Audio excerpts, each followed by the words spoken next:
बिहार चुनाव से पहले ही चुनाव आयोग ने किया खेला, बीजेपी जेडीयू हुई आमने सामने। जी हां, दरअसल आपको बता दें कि बिहार विधानसभा चुनाव से पहले ही चुनाव आयोग और बीजेपी की मिलीभगत से बिहार में एनआरसी लागू की जा रही है, जिसका विरोध तो अभी तक केवल विपक्ष की ओर से ही देखने को मिल रहा था।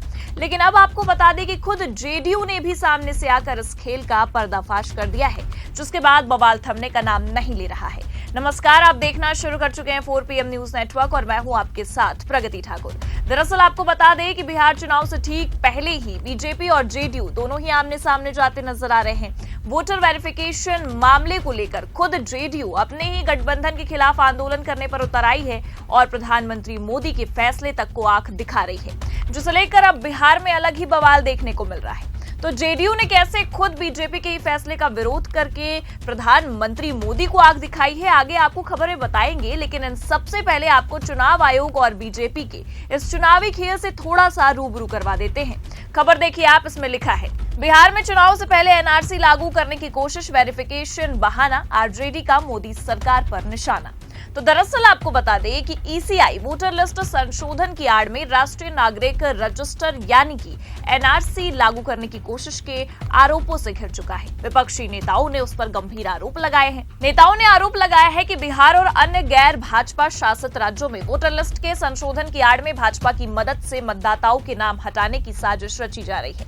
हालांकि आपको ये भी बता दें कि इस मामले पर चुनाव आयोग का ये कहना है कि ये प्रक्रिया पारदर्शी है, क्योंकि इससे जो फर्जी मतदाता है राज्य में उन्हें हटाने में मदद मिलेगी। खबर देखिए आप, इसमें लिखा भी है चुनाव आयोग ने बिहार में विशेष गहन पुनर्निरीक्षण अभियान को पारदर्शी और निष्पक्ष बताया है। ईसीआई के मुताबिक ये अभियान अवैध प्रवासियों और गलत मतदाताओं को हटाने के लिए शुरू किया गया है। आयोग ने कहा कि 2003 के बाद नाम दर्ज कराने वाले मतदाताओं को जन्म प्रमाण पत्र जैसे दस्तावेज जमा करने होंगे, लेकिन बुजुर्गों और कमजोर वर्गों को कम से कम परेशानी होगी। ईसीआई ने यह भी दावा किया कि यह प्रक्रिया संविधान के अनुच्छेद 326 के अनुरूप है, जो केवल 18 वर्ष से अधिक आयु के भारतीय नागरिकों को मतदान का अधिकार देता है।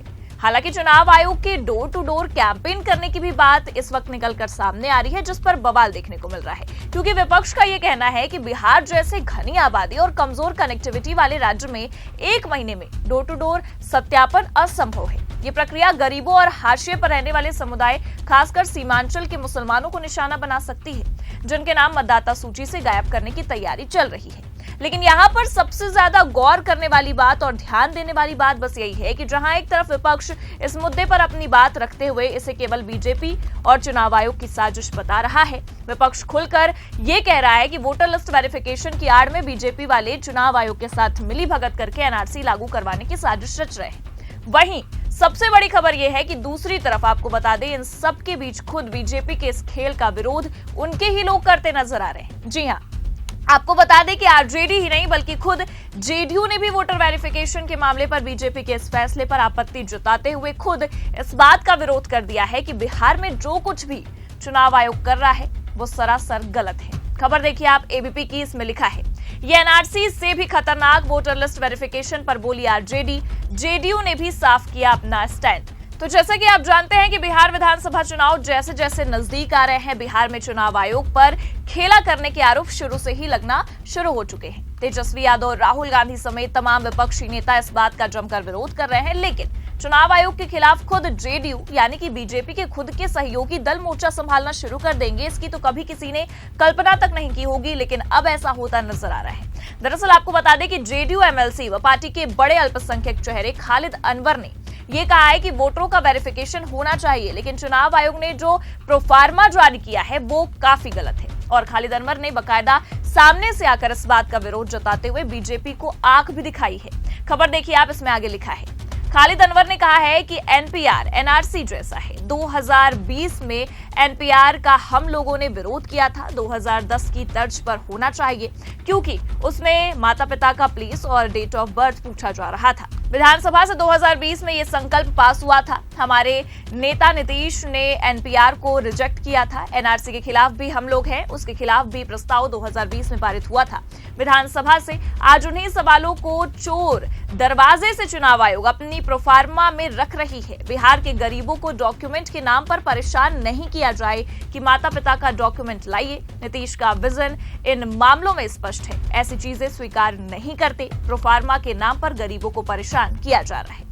तो जो बात जेडीयू एमएलसी खालिद अनवर ने रखी है, ठीक वैसा ही कहना खुद विपक्ष का है। विपक्ष बार बार ये आरोप लगा रहा है चुनाव आयोग पर और बीजेपी पर कि बिहार में इस तरह का खेला करके गरीबों के हक, गरीबों के अधिकार के साथ मजाक किया जा रहा है। विपक्ष का कहना है कि ये दलित, पिछड़े और अति पिछड़े अल्पसंख्यकों का वोट छीनने की साजिश है। बीजेपी के इशारे पर चुनाव आयोग काम कर रहा है और इतना ही नहीं, अब तो महाराष्ट्र चुनाव के बाद ये भी आरोप लग रहे हैं कि बिहार में खेल करने की कोशिश बीजेपी और चुनाव आयोग दोनों कर रहे हैं।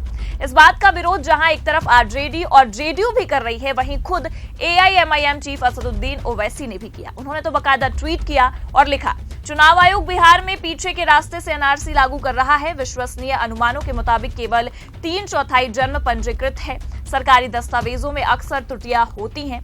बाढ़ प्रभावित सीमांचल के लोग सबसे गरीब हैं, जो मुश्किल से 2 वक्त का खाना जुटा पाते हैं। उनसे माता पिता के दस्तावेज मांगना क्रूर मजाक है। और इतना ही नहीं, बल्कि आपको बता दें कि ओवैसी ने चेतावनी भी दी है कि इस प्रक्रिया से बिहार के गरीब मतदाताओं की बड़ी संख्या वोटर लिस्ट से बाहर हो सकती है, जो हर भारतीय का संवैधानिक अधिकार है। तेजस्वी यादव ने भी मोर्चा संभाला है। उन्होंने भी बाकायदा इस मामले पर ट्वीट करते हुए लिखा, प्रधानमंत्री नरेंद्र मोदी ने निर्वाचन आयोग को बिहार की समस्त मतदाता सूची को निरस्त कर केवल 25 दिन में 1987 से पूर्व के कागजी सबूतों के साथ नई मतदाता सूची बनाने का निर्देश दिया।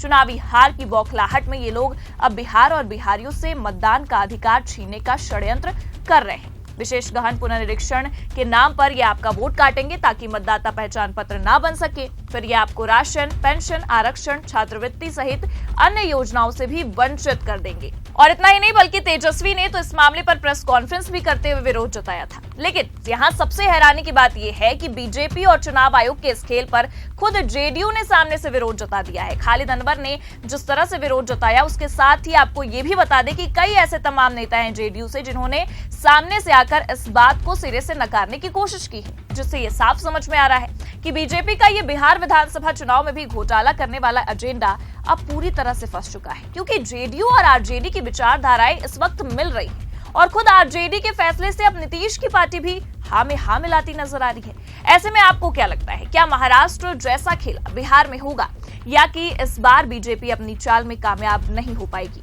अपनी राय कमेंट करके जरूर बताइए। खबर कैसी लगी लाइक और शेयर जरूर करें और अगर चैनल पर नए हैं तो सब्सक्राइब और ज्वाइन करना ना भूलें। देखते रहिए 4PM न्यूज नेटवर्क। नमस्कार।